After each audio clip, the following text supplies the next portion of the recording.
state officers in the pretext of pursuing extrajudicial executions. 7.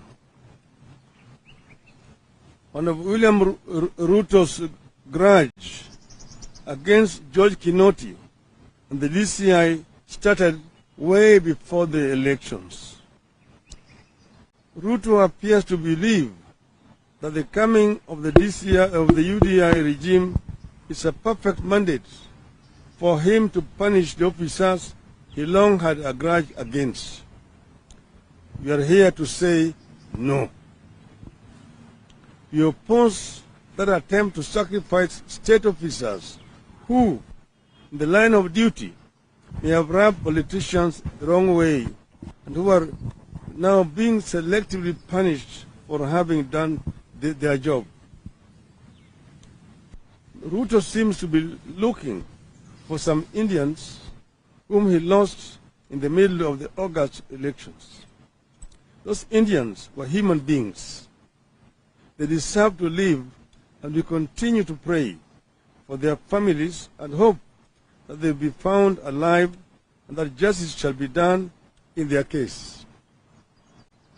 But we believe the Indians are not the first to disappear, and they will most certainly not be the last if their past is anything to go by. So, as Mr. Ruto mounts a search for the Indians, wherever and whatever they were to him, we want an equally vigorous search to establish the truth behind their disappearance and death of tens of Kenyans, including the following: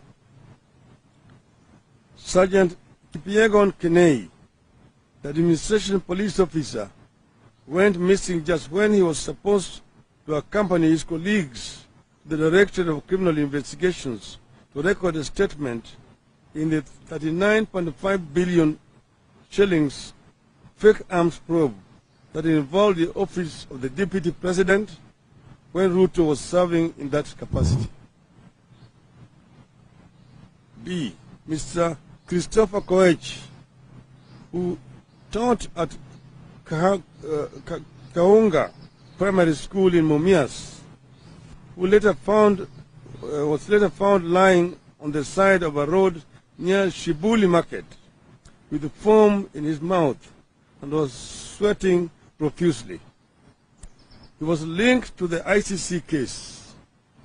At one time, he was under witness protection and even sought refuge in a neighboring country.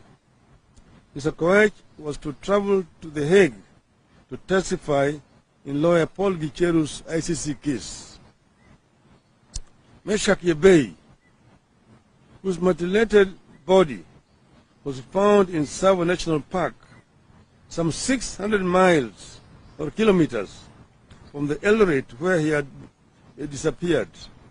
He too was linked to the ICC cases. D. Journalist John Kitui was allegedly killed for his reporting on the death of a witness in the ICC proceedings. E.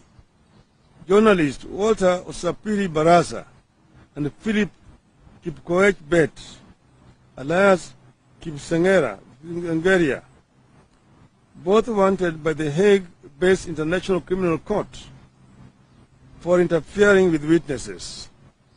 Their whereabouts remain unknown to date. F. ICC witnesses like John Kang'ethe disappeared in 2008.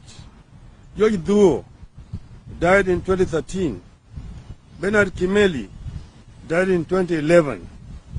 Charles Ndungu Wagacha, Naftali Irungu, Anthony Mwenje, Joroge Gichere, Timothy Mburu Gatira, Njuguna Gitao Njuguna, among other ICC witnesses who disappeared and later died under mysterious circumstances. G. Then there is the lawyer Paul Ndungu, the last of the ICC witnesses who died last September, probably driving the final nail in the coffin of the ICC case. H. Finally, there is Ms. Chris Musando, the IBC IT manager, who was tortured and murdered days to the 2017 election. I cannot finish without mentioning my late friend, Jacob Juma, who was found shot dead in Ngong Highway, and whose to date his death has not been properly concluded. Jacob Juma, before he was killed, had stated those who wanted him dead. 11. As a party, we demand an immediate end to the selective and vindictive process Ruto was embarked on with regard to disappearances and extrajudicial executions. Instead, we demand a transparent, professional, and inclusive public inquest to assist the country and families determine the fate or whereabouts of members who disappeared or died under unclear circumstances, including the ICC witnesses and election officials. 12. Finally, the issue of raising of taxes. Despite the campaigns, both Azimio and Kenya Kwanza made promises to Kenyans. During the campaigns, both Azimio and Kenya Kwanza made promises to Kenyans. On our part, we made it clear that they would realize the promises we made without increasing tax burden on Kenyans.